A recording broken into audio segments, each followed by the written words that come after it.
Welcome everybody, I'm George Karayiannis and you're listening to Branding for Greeks, the first Greek podcast about brands and branding. A chance to explore how brands are built, how we perceive them, what branding really means, the tools it uses, and how it can help businesses, from startups to multinationals, grow the value of the brands they manage.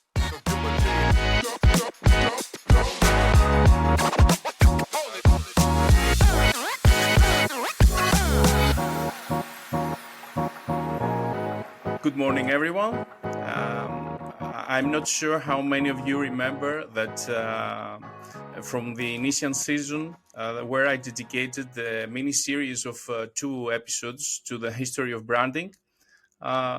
Despite gathering a wealth of information from various sources, I noticed a significant gap in the coverage of the influence of branding agencies.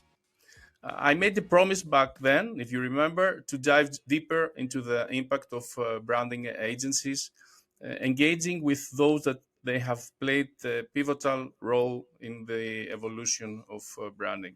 Today, I'm thrilled to explore some fascinating stories and highlighting the pivotal role of an agency that has been a trailblazer in the evolution of the branding industry. And that agency is Landor. I have the honor of speaking with Emma Beckmann, Group Chief Growth Officer at Landor. With 30 years of experience at the agency, she's undoubtedly one of the best person to share insights and stories about Landor's remarkable journey. Emma, good morning and welcome to Branding for Greeks. Good morning, George, and thank you very much for having me. I'm truly honored that you accepted my invitation, and I want to thank you once again for taking the time for this interview. Landor is an agency that many of us dream of working for, and its work has always been a source of inspiration. Walter Landor in particular is like a mentor to many of us. His approach and methodologies have shaped how we understand branding today. Also, I want to make a special note here before we begin. Landor was the first agency that responded positively and wholeheartedly to assist me in shedding light on the history of branding and the crucial role that branding agencies have played in shaping our industry. I believe this is aligned with their deeply rooted philosophy of spreading the value of branding. But okay, enough with me mumbling. Let's dive in the history of Landor. First of all, before we begin, can you tell me a few words about you and your role in Landor? Of course, as you said in your introduction, I'm the Chief Growth Officer for the Landor Group. So ultimately responsible for all things that deliver net new business for the agency. So from brand and reputation marketing to demand and lead generation, through to pitching and best practice pitching for our teams around the world. And ultimately ensuring that our teams have the tools and the knowledge that they need to win and grow the clients that they look after, or the clients that they win and then go on to look after. So it's quite a broad role, but one that I enjoy massively. It enables me to touch multiple parts of the business, but also work with many of the colleagues around the world, many of whom actually I've also grown up with, as you mentioned earlier. So this year I'm celebrating 30 years with Landor, and over that period, whilst it's very much still the same company culture spirit, obviously the world has evolved, the company has evolved. And in that time, I've worked in London, I've worked in Germany. I then went out to Moscow and I set up our Moscow office, and then returned back to London in 2016, and one of the things that I find extremely, fascinating is that I'm not an anomaly. I think I might be the first or second current employee in Landor to actually make it to 30 years. But I have many colleagues around the world who have been with Landor for 20 years plus. So it's great to have a number of colleagues around the world who share similar stories and memories to myself. Sounds so exciting journey. And also, I have to say that probably we are sure that you're doing a great job, since the brands that Landor handles are love brands all around the world. Yeah, we're very lucky with the clients that we have. This is perfect.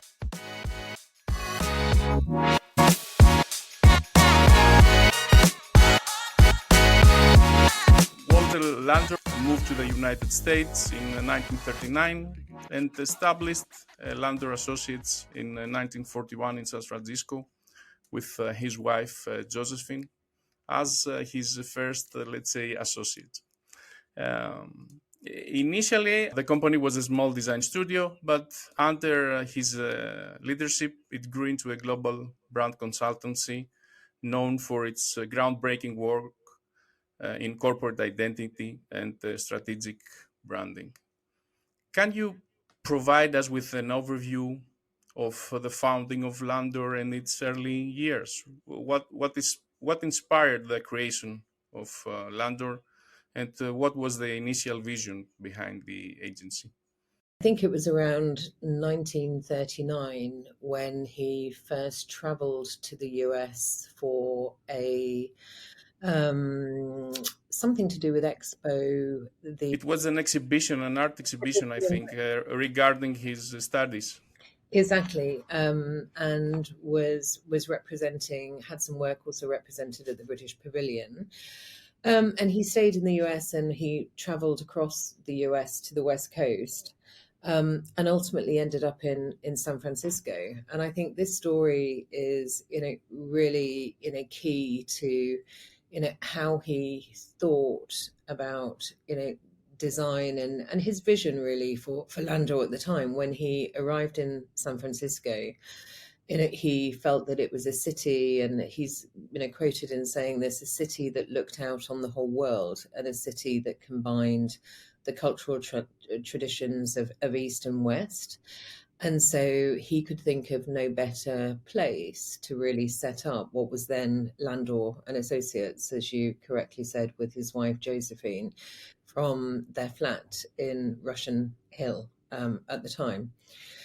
As he, moved on and started to, develop the business. I mean, even back in those early days of the 40s, and you can imagine the world coming out of World War II. He was one of the first to use consumer research in packaging design. And widely credited with establishing the economic value of design and effective visual communication in business. Something that I think all of your listeners today would recognize as the status quo. And I think, that was his vision from the early days. And I think it's that legacy of pioneering and pioneering the field of branding that's driven many Landorians around the world ever since. I think, we strive as a business, as an agency, but also, a leader in the category, to continue to pioneer in the field of branding and to ultimately lead the conversation.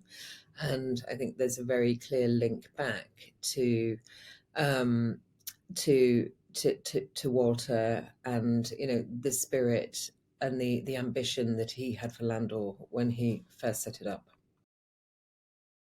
That's an amazing story, an amazing journey. What was that sparked him and made him start this journey? what sparked him? I mean, obviously he had a passion, for design and for the craft of design, as well. And I think he had a vision that, good design really could change the world. Bad design, not so much. Um, and that really, was, at the heart of everything, that he did. That, belief that, creativity and design in particular could contribute to, solving many, of the problems in the world around us. Now, I mean, that sounds like quite a big, lofty, ambition. But I think, one that, one that really drove him, and, particularly, the idea that, products had personalities and they were like people, and, really kind of, inspiring thinking, that was just at the heart of everything, that he did. So I think, yeah, I mean, that's one of my favorite, quotes from Walter, is that, good design can change the world, bad design not so much. It's really amazing and inspiring. Can you mention some of the agency's key milestones throughout its history?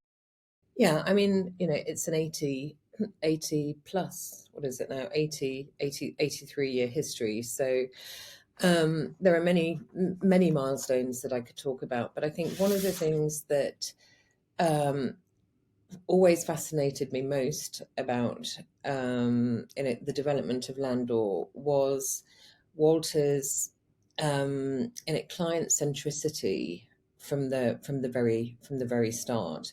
In an industry which, traditionally and still today is, very much a project-based business, as opposed to, a retainer business, as with our, colleagues in other fields of, communications and advertising. He built the business based on the relationships that, he built with clients and the work that he was doing, and ultimately followed clients around the world.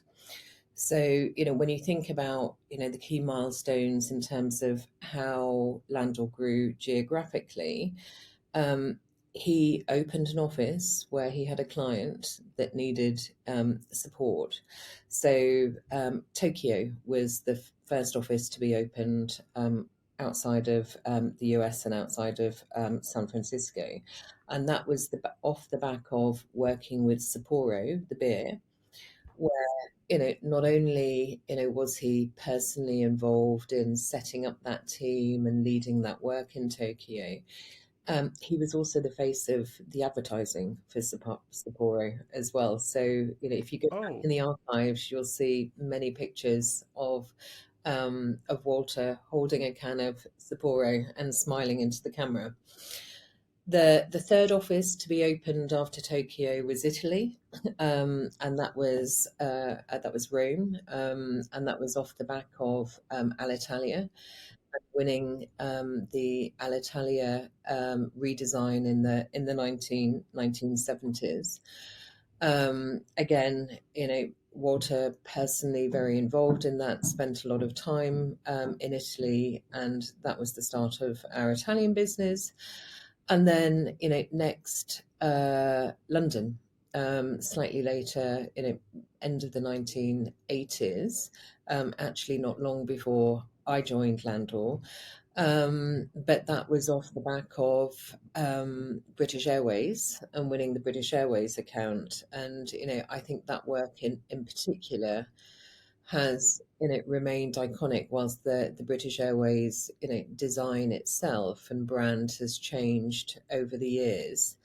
The iconic livery that was created by Landor back then is still known as the Landor livery. And I think it even had an outing last year, maybe the year before, to celebrate the 100th anniversary of British Airways, and is still referred to by, airplane aficionados and British Airways staff internally as the Landor livery. So that, I think, the reason I talk about those particular milestones is Landor really was one of or was one of the only network agencies that until recently grew exclusively organically, rather than through acquisitions or partnerships in markets. So, offices were opened around the world, as I've just described, based on client relationships. And a Landorian was always sent to do the job. So, building the team and a Landor culture um, in those markets. In fact, it's exactly the reason that I went to Hamburg back in 1997, was to be part of the founding team for Landor in Germany, and then 15 years later moving to Moscow to set up our operations in Landor and in Russia. And I think what this did was enable and foster a culture that underpins, our thinking in everything that we do. It's enabled a group of people around the world who were able to, work together seamlessly, but also, follow, deploy the same methodologies. So if you were talking to Landor in Tokyo, you'd be having, similar conversation, talking about the same frameworks and tools as Landor in San Francisco. And I truly believe that that was very unique for Landor, in comparison to many other network agencies today. So I think there's a lot of those early milestones really kind of like got us to the homogenous culture that we have today. And then, other key milestones, 1989 was when Landor Associates was acquired by Young and Rubicam, and we joined the Young and Rubicam group. And then, in turn, I think probably the next big milestone was becoming part of WPP in 1993 through the acquisition of Y&R. There's many more kind of like milestones that I could talk about, but I think probably in recent times the key milestones have been more centered around integration of broader capabilities into Landor and into the Landor group.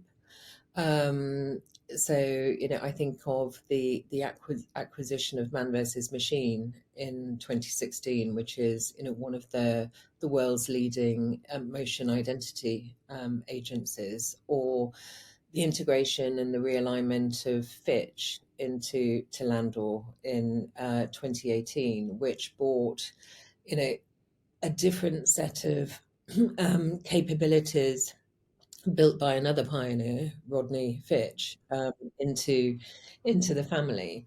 And I think that's continued with the acquisition of AMP back in 2023, which is one of the leading sonic branding agencies in the world. That's also expanded capabilities.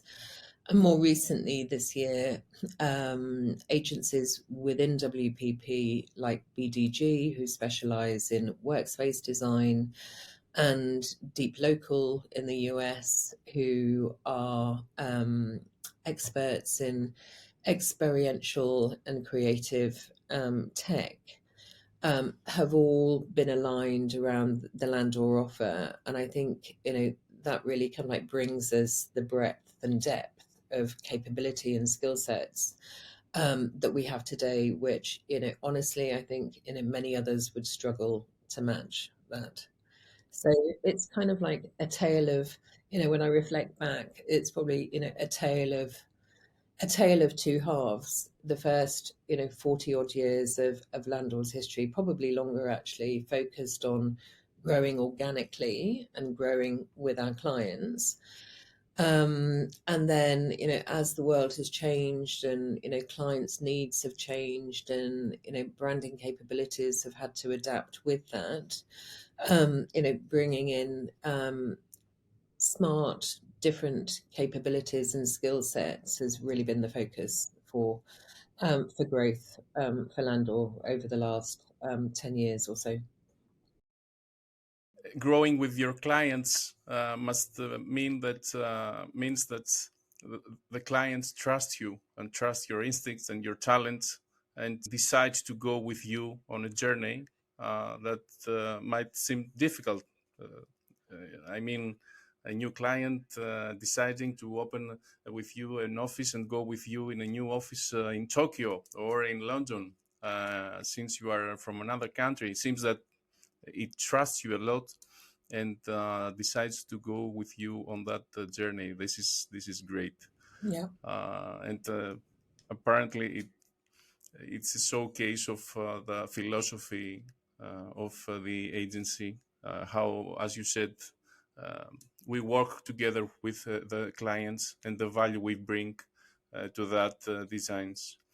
All these years and through these acquisitions and changes, you still remain Landor. And I believe the power of your brand in our market, in our industry, gives you uh, that liberation to keep walking with your values and your framework, your workflows, etc. Yes. Yeah. Obviously, there, particularly over the last few years, there has been, consolidation of agency brands into kind of like, bigger networks. I think the strength of the Landor brand is probably, testimony to the fact that we still exist after 80 years in the changing world. But I think many people around the world recognize the name and can associate something with the name. May not always be Walter Landor, and it does vary from market to market.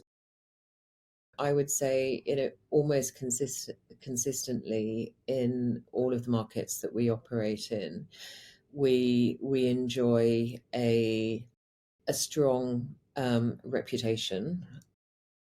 And as we know, reputations have to be earned, but more importantly, reputations have to be lived up to as well. And I think that is, one of the, big obligations that we have as, as a Landor leadership team, but also, as Landorians across the world. We have an obligation to maintain the reputation that was built by so many over such a long period of time. So, yeah, I think we're very lucky that we have a brand which is so strong, that stands out in the market. And for many years there was a perception, and I think this probably still holds true to a degree, but for many years there was a perception, or even a saying, that you don't get fired for hiring Landor. Or a safe pair, a safe pair of hands. I think that can also be a double-edged sword. We don't only want to be a safe pair of hands, but largely, I would hope that that saying still kind of like holds true. Yeah.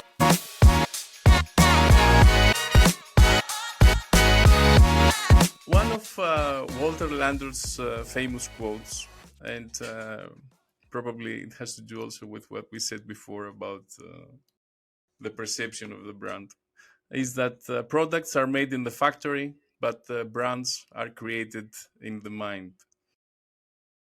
Can you tell us how Landor defines branding and today, and how this definition evolved over the years?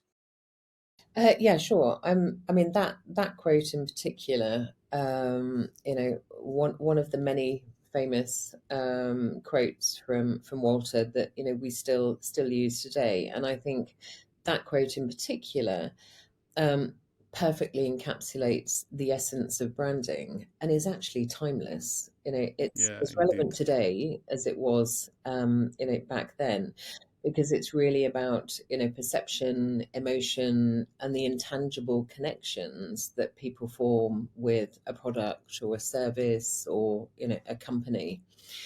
Um, and I think there are others as well. I mean, some of my favorites. A brand is a promise. A great brand is a promise kept. I think that quote as well inherently implies that a brand or branding is not just a one-off thing or a one-off event, but it's something that you constantly have to um, constantly have to work at. Another quote in a similar vein: "A brand is a story that's never completely told." I think that emphasizes the dynamic and evolving nature of brands, and that brands are built over time through every single interaction and experience that a consumer or a customer has with a brand. So I think. And I have a whole book of quotes actually somewhere, which I must dig out. You've just reminded me about it. You should. With quotes from Walter Landor across many different topics as well, including things like politics. And I'm sure there's lots of insights there as well. Yes, that's true. But I think these insights and many and those quotes and many more like that. I think they continue to inspire and guide not only Landorians around the world today, but I think brand builders around the world today. And and that for me is a truly kind of like fascinating legacy. I think you know, branding in terms of how we define it today is ultimately a way of communicating a truly relevant and differentiating promise to consumers. And companies, brands, brand owners now automatically invest in building, in maintaining, in nurturing, but also measuring their brands to ensure that the promise is not just made; it's a promise that is kept. And and if it's not quite hitting, needs adjustment, then then they adjust. So it really is, when you think about branding in that context, a continuous cycle of activity. And I think that has that the business that we did 80 years ago may have been very different, as ultimately really informed businesses see and manage their brands today. And I think brand is now recognized as essential component of business success. And I think ultimately, a very valuable intangible asset that can be measured in terms of its value on the balance sheet. And I think, that's, ultimately, um, what, what brands deserve. I really love what you said here. It's something that it's truly concerns me how, of course, smaller agencies, not like yours, can prove the value of their work. But it's another story. Don't go into that. That could be on its own.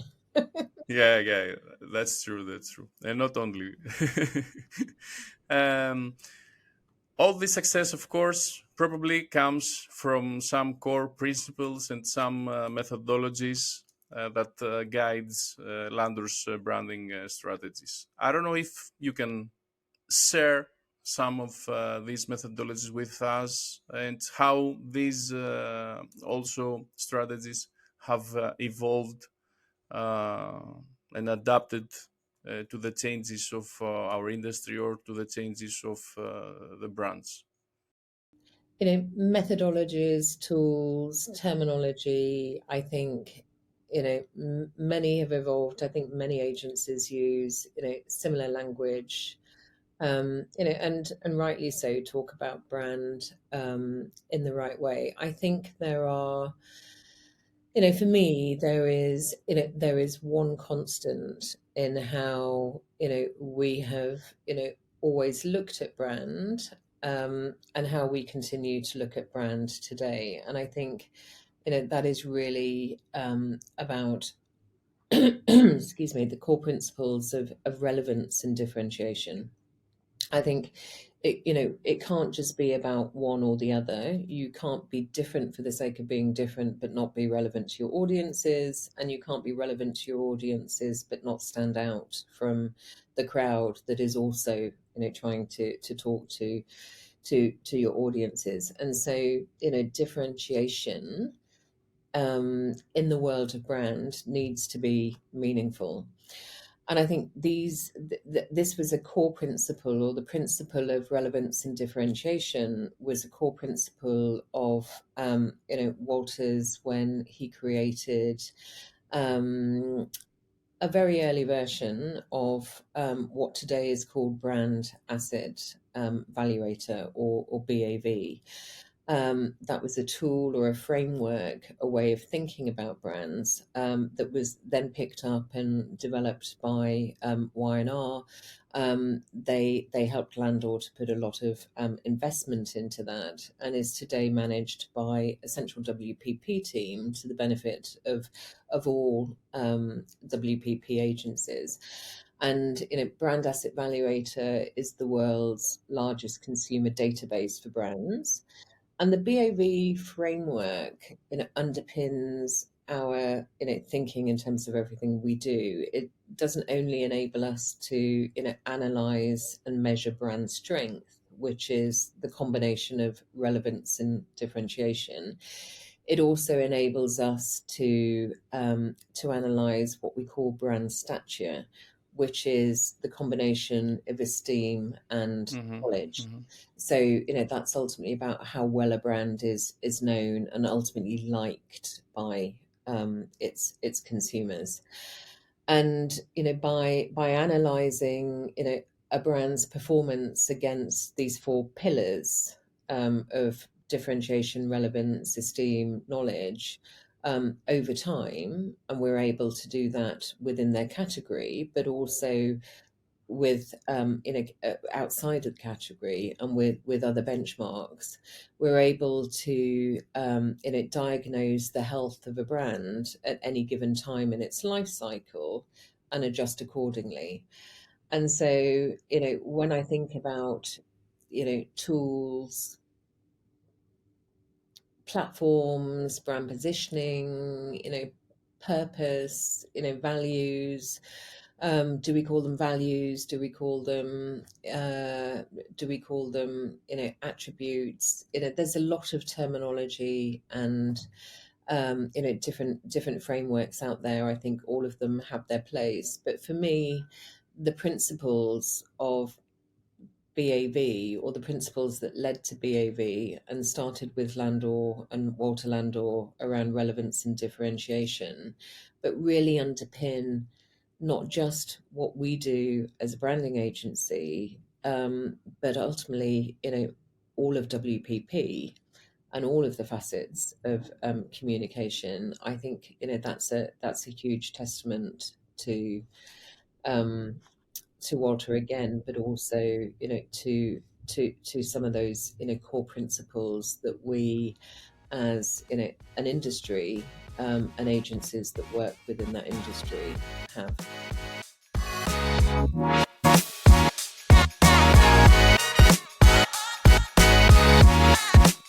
You mentioned some projects that was milestones during the, let's say, the expansion to other countries of Landor.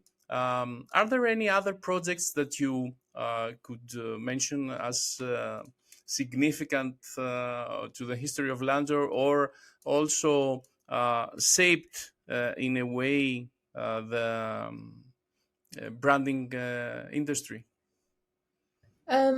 I think if I go back to the really early days, there are, you know, I mean, just looking at the list of some of the brands that, Walter not only worked with, but he created, I think is, just mind blowing. Logos like the World Wildlife Fund, the Marlborough House, Levi's, Kellogg's, 3M. Singapore Airlines, Del Monte, Bank of America, Disney, and we have archive footage of Walter Landor working with Walter Disney, and looking, creating marks that are iconic and part of as much a part of our culture today as they were back then. So there are many, many, famous, uh, brands from his work in the early days. But I think there are also, significant projects that have shaped our reputation since. I mean, one of my personal favorites, and I still use this in credentials presentations today, where it's relevant, is the creation of the FedEx mark in the late 80s.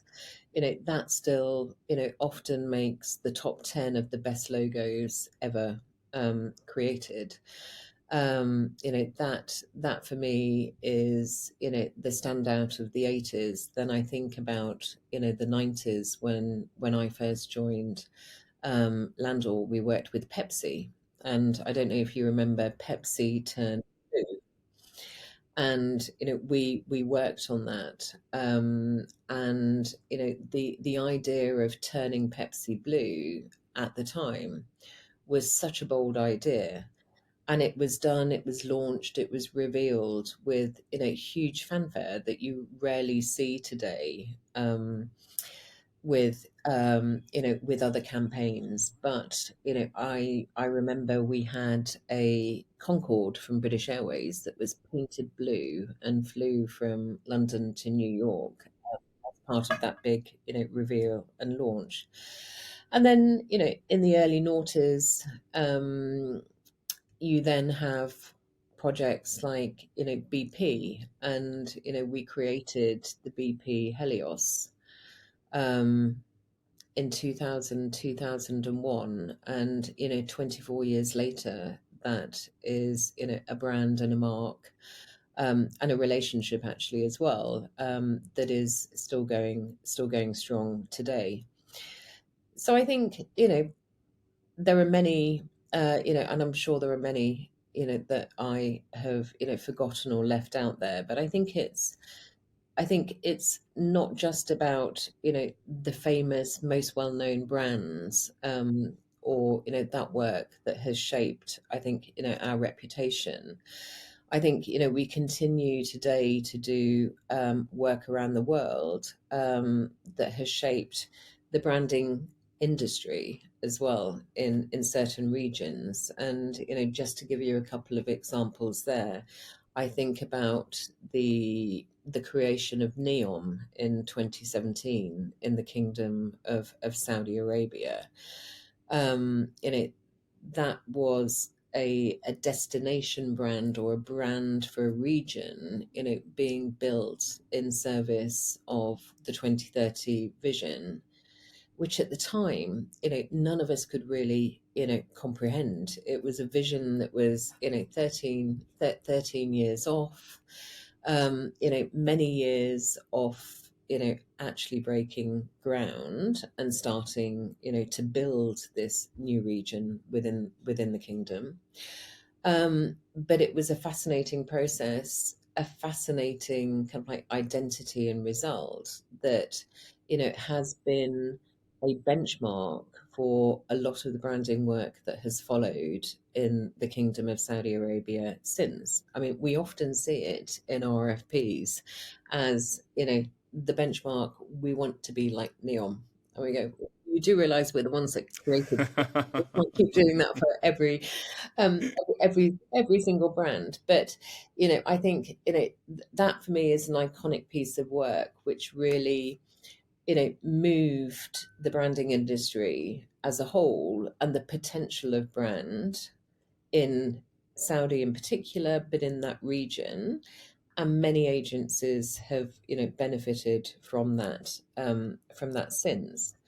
And more recently, and this is a very recent example, 2 weeks ago, we were privileged to be in Madrid with our client from Cepsa, which is one of Spain's um, uh, the second largest energy company in Spain, and in fact, a brand that Walter Landor created in 1972 to support them, moving from Cepsa to a completely new brand, Mueve, to signal the change in their business transformation and the journey that they've been on for the last 2.5 years.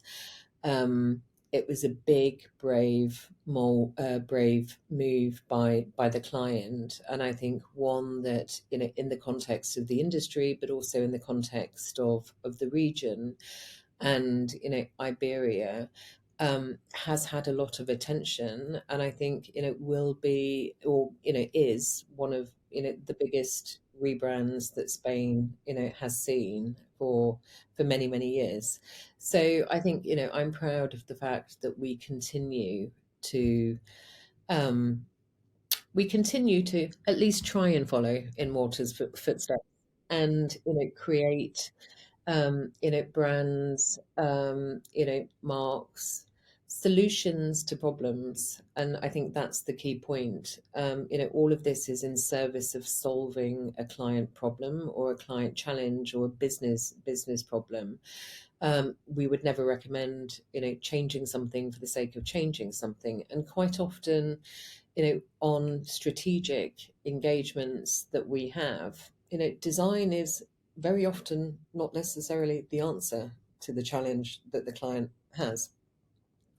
So yeah, I'm personally proud that we continue to um, to try and follow in Walter's footsteps, and and still have those iconic,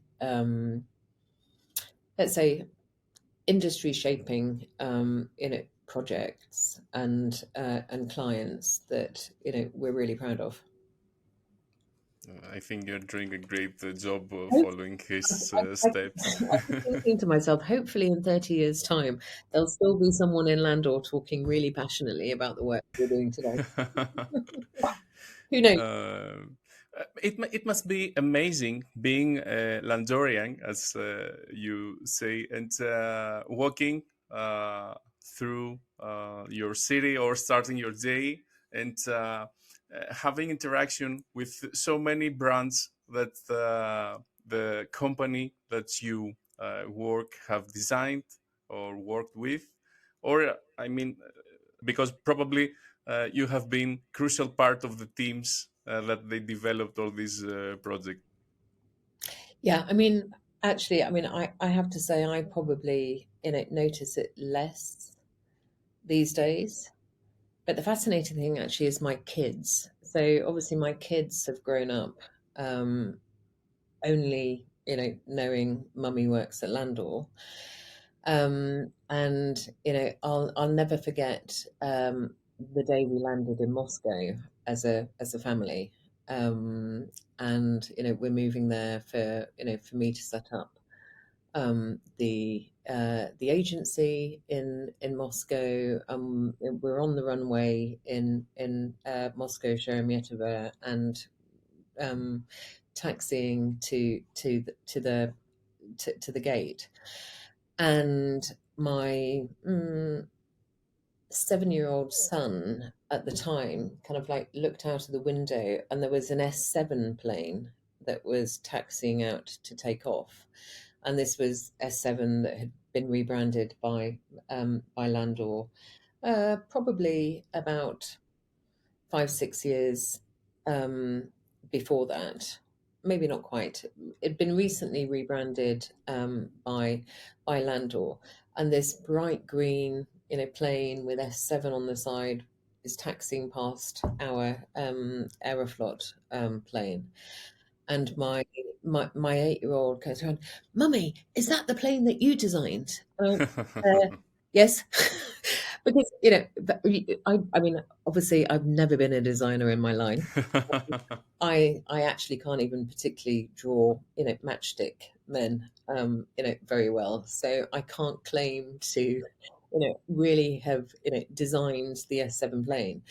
Um, but that was what my children believed, because they followed what mummy did and where mummy was going and who she was working with, and and still to this day, at the age of 21, 20, and 16, will mention to their friends when we're walking down, or they see something and they go, "Oh, mummy's company did that," or etc. So I'm not sure, I'm not sure who I've who I've influenced most. I mean, I don't really spot them anymore, because I think the brands that Landor have touched over the years are so omnipresent.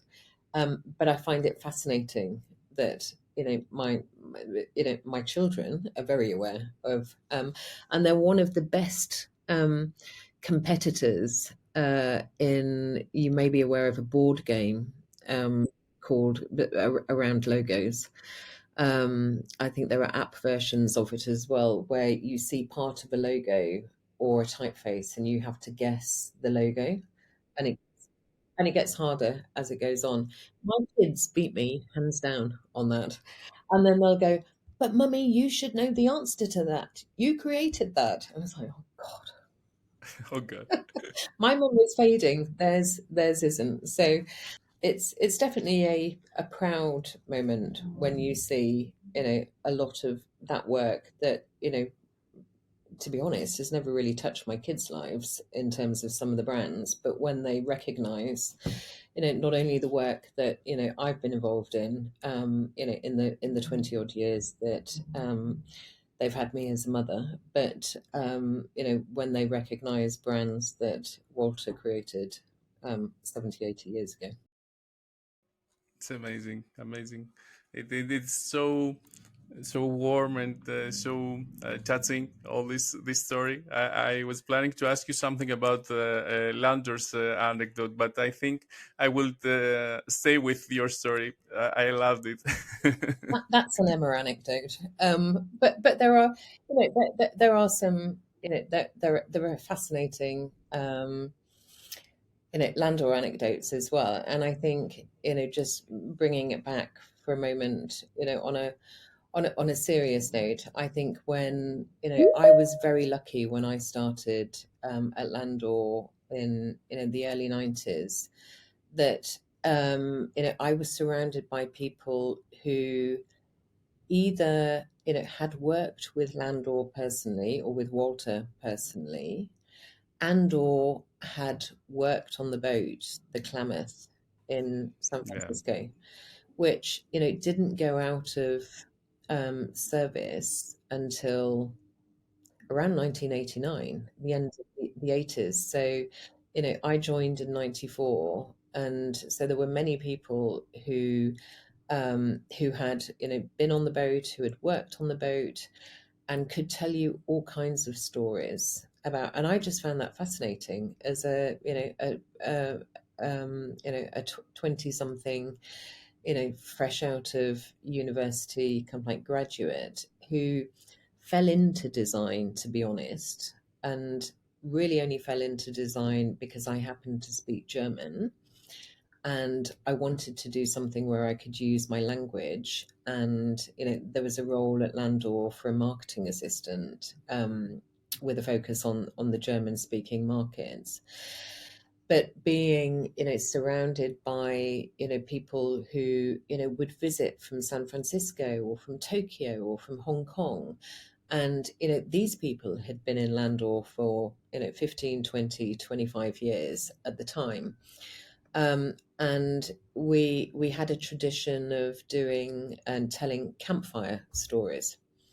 So, when people were visiting, they would always, there would always be a lunch and learn. There would be, a moment where the agency would come together with some pizza and a few drinks, and people would tell, these fascinating stories about the parties that Walter used to, have on the boat in San Francisco. The Hollywood kind of like A-list celebrities that would travel to San Francisco for a Landor party on a Friday night on the boat, or parties with, famous, musicians and bands from the time. I think, there was a lot of that which, for someone starting out in their career was, truly inspiring.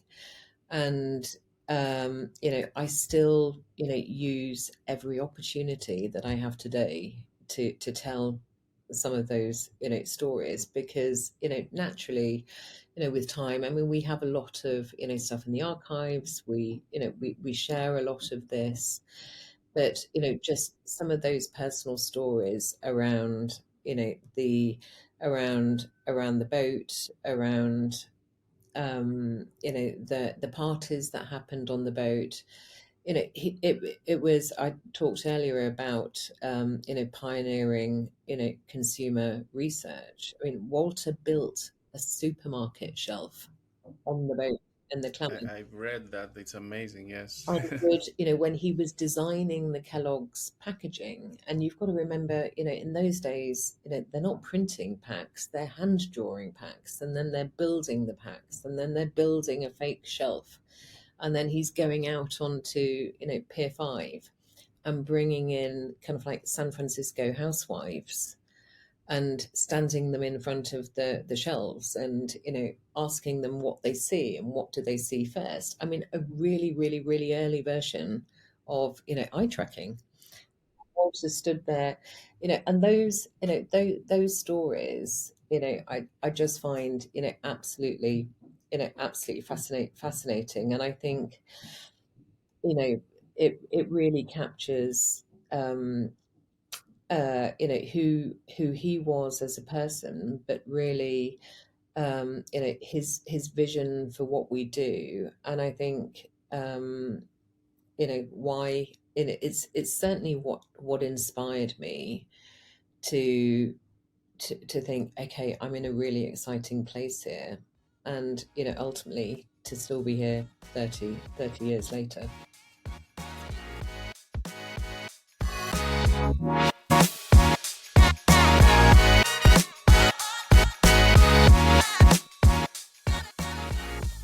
But we talked about global brands. We talked about how Walter Landor shaped the branding industry. The story that you mentioned right now, it changed the way we measure our designs, we measure packaging, we measure branding, etc. Why, when we are searching about the history of branding, why do we often find more references to advertising agencies and rather than branding agencies like yours? What happened there? I mean, I think,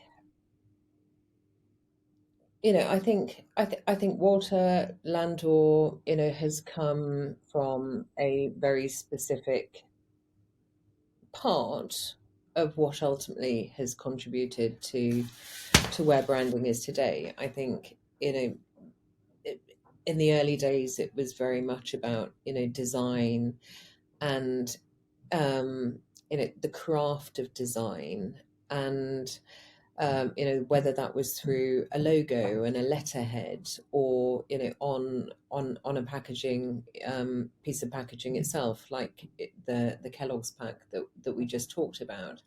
And I think when you compare the impact or the visibility of that to, TV commercials, in the past, much more broadly, seen and visible um, to to consumers and the general public. So I think I think from the kind of like the skill sets that we've come from, I think there are multiple and advertising agencies can also take a lot of kind of like credit in establishing the role of brand and the importance of brand. But I think when you look back at you know if when you look back at who is kind of like connected with pioneering the brand agency. I mean, J. Walter Thompson was one of the first agencies that really was connected with the importance of brand, and possibly that was at a time before Walter had even set up Landor. David Ogilvy, another name, very rightly so connected with building the importance of brand.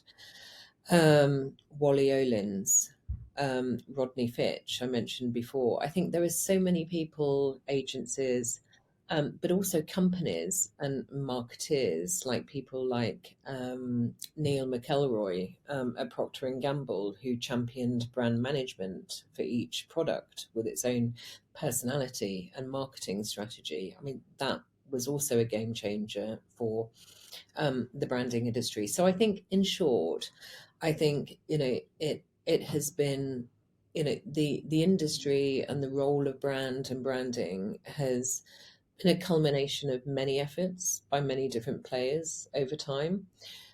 Um, I think it depends, also, where you search. I think, if you ask Chat GPT today, who was the founder of branding, it would probably tell you Walter Landor. But no, all seriousness, I think Walter and many others like Wally Olins, etc., played a massive role in defining the industry that we work in today. But I think there are many others.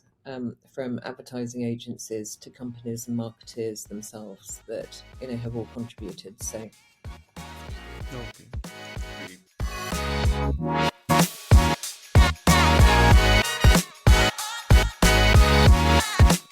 I want to ask you, what do you think, from your experience, that will be the next big trends or the changes in the field of branding, and how is Landor preparing for these changes?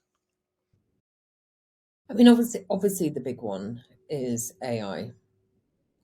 Not just branding, but I think across all, Society, yeah. society as a whole. But I think in the context of in the context of brands and branding, I think AI powered personalization, um, is going to is going to change the face of branding. I think hyper personalized messaging, product recommendations, and maybe even dynamic pricing in the future. I think that will require brands to ethically collect and utilize data whilst respecting kind of like privacy and privacy concerns. Um, so I think there's going to be, a big shift there. Generative AI, obviously, it's something that many people are thinking about, and how that changes the way that we work as agencies as well. I think we're very lucky as part of WPP that there has been huge investment, by WPP for our clients and our agencies into an enterprise based open AI system, which we're all able to use, and enables us to, to benefit from, effectiveness and efficiencies to augment creativity. I think we're all clear that, AI doesn't replace the need for humans, and won't replace the need for humans and human creativity, but it will certainly, change the way that we work. And I think, the the shape of, teams going forward. I think, different skill sets will be required. Um, and, who knows how long dinosaurs like me will be required. But even I can use OpenAI.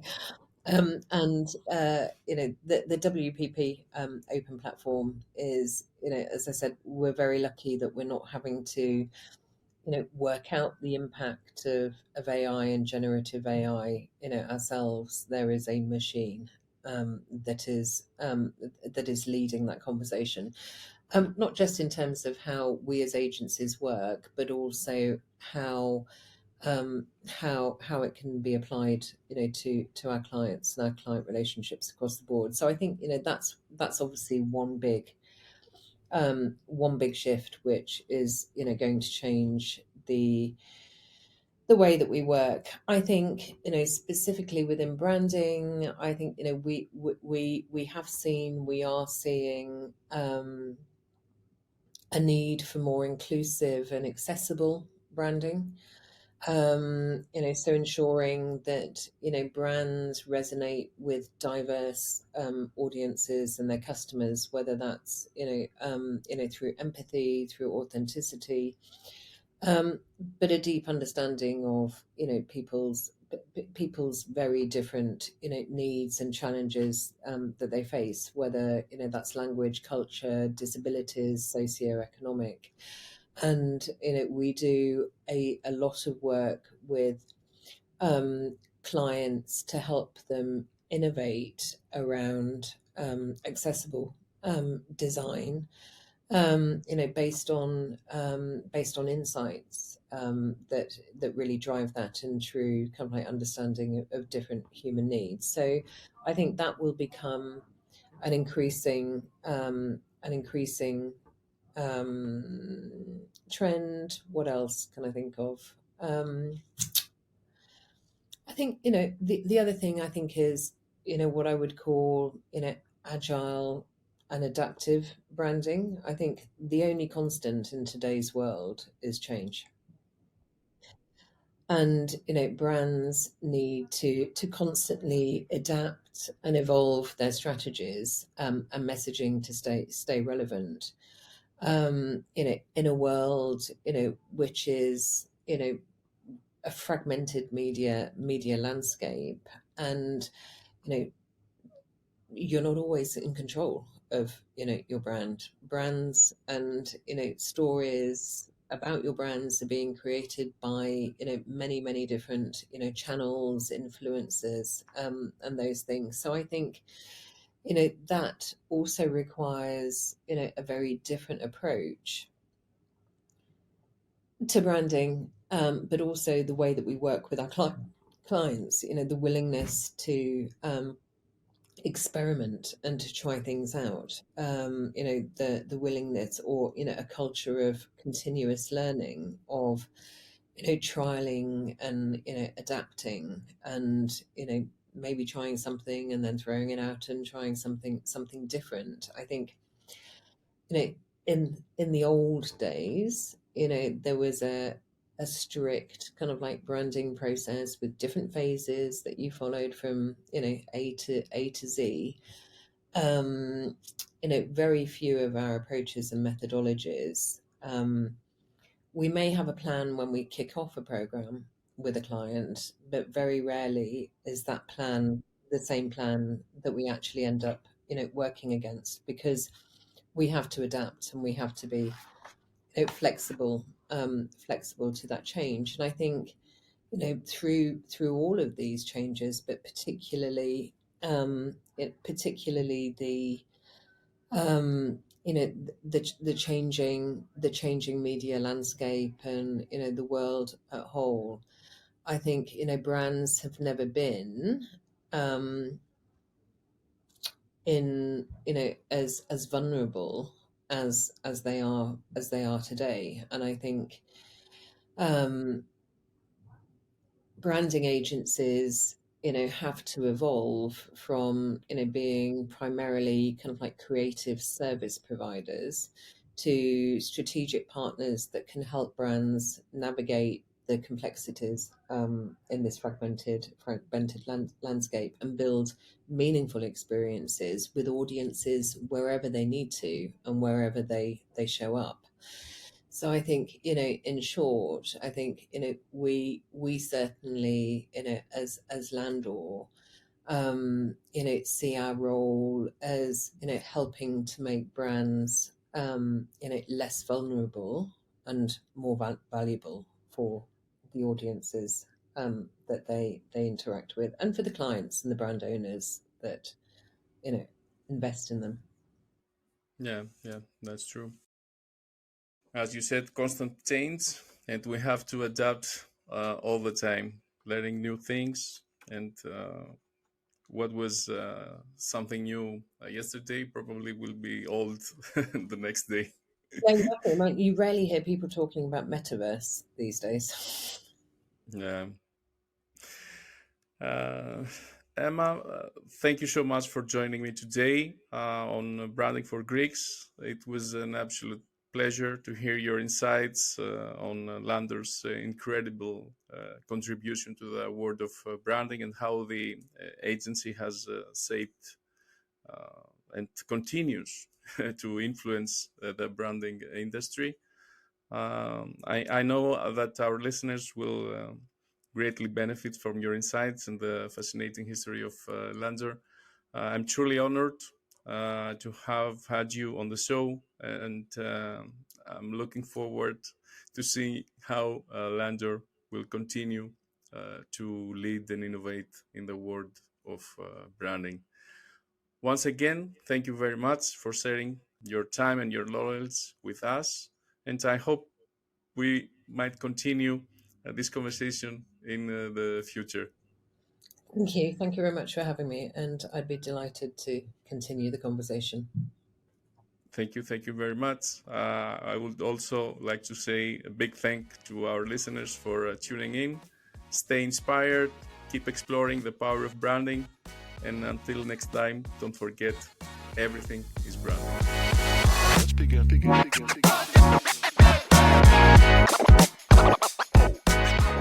You've just listened to another episode of the Branding for Greeks podcast with me, George Karayiannis. Until the next one, I wish you all the best. And don't forget, everything is branding.